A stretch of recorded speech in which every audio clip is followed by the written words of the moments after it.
Okay, so lately I've been getting all these messages about being Mormon and being gay, and a lot of them were actually from LDS members. And for those of you that don't know, LDS means, well, it's short for the Church of Jesus Christ of Latter-day Saints, which is actually the official name for the Mormon religion, and Mormon is a nickname. So a lot of messages have been LDS members that have asked me how I've dealt with being Mormon and being gay. Because yes, believe it or not, I was brought up in a Mormon household and I went to church every Sunday, and so I dealt with that whole shebang. Oh, so good right now. Sorry if I speak really fast. The espresso is just, it's working. And it's actually really ironic because I recently moved back in with my parents, and my family is still practicing the LDS religion. So how does that work? Well, let me tell you. So first of all, before we get started into all this, I always get wary whenever we step into the waters of religion, just because religion is something that people are super passionate about, and I fear for the arguments that are going to happen in the comments section. I just want people to try and be kind and open-minded with one another. This isn't about the LDS religion and its right and or wrongness. It's just about how to deal with Mormonism. I feel like there was dust flying in front of my camera.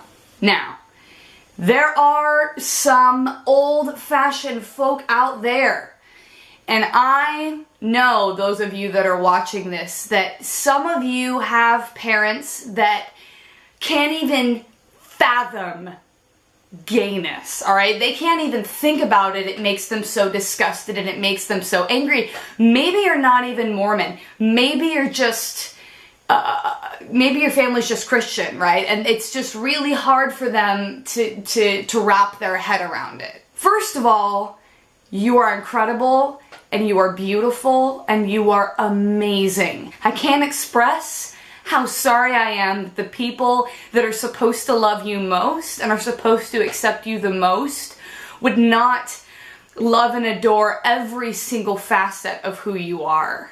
The best thing that I can tell you is to hold on and to embrace the understanding that the reason why they are so hateful is because they're scared. I say this in all my videos. I mean, I think literally every one. I talk about how we fear what we do not understand. And more than anything, if you are being treated unfairly, and if you are being shut out, you are being misunderstood. And I wish I could just reach into the minds of those parents and those brothers and those sisters, or maybe even those communities, and help them get it. But unfortunately, we can only do so much. When I first came out, my mom actually found out that I was gay. I didn't sit down and say, you know, I'm a homosexual.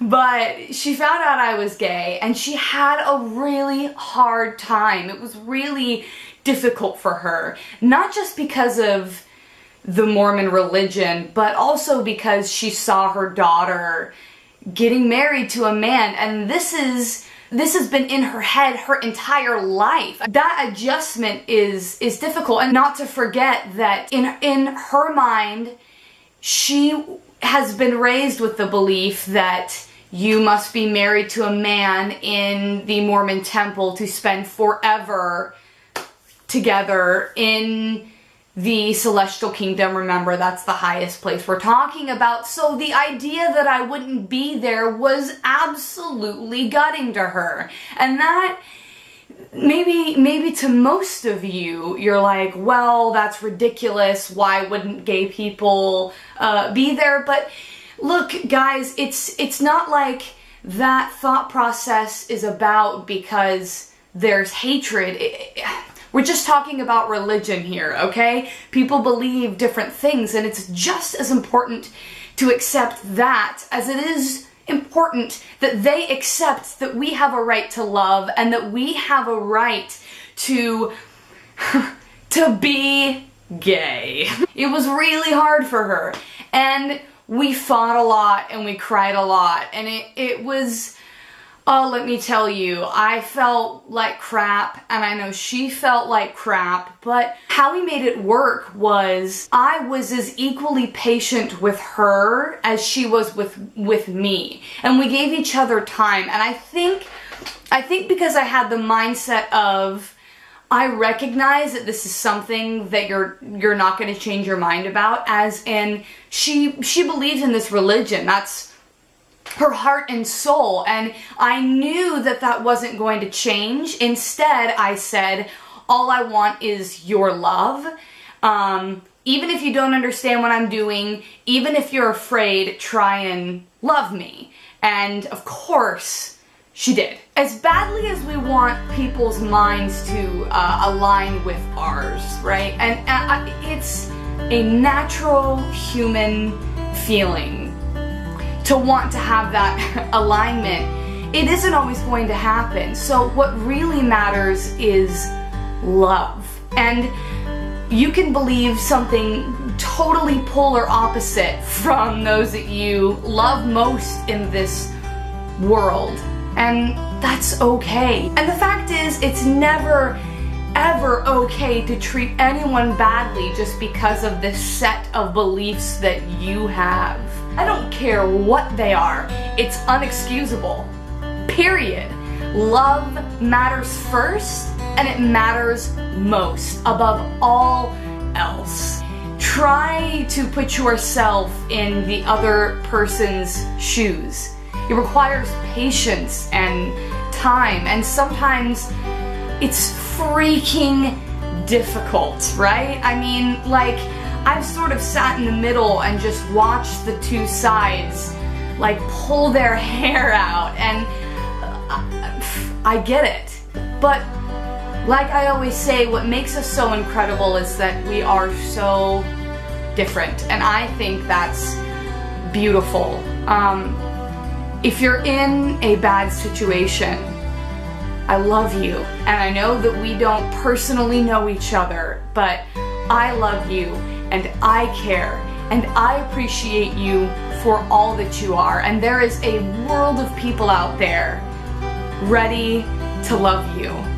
Everybody, keep your chins up, and remember that it's not about who's right or who's wrong, and it's easy to get caught up in that. Instead, it's about embracing somebody in their entirety. And we all have the capacity to do that. We all have the capacity to love. Alrighty, that's it. Thank you for letting me ramble on to you and for listening to my thoughts always. I love you guys so much, and until next time.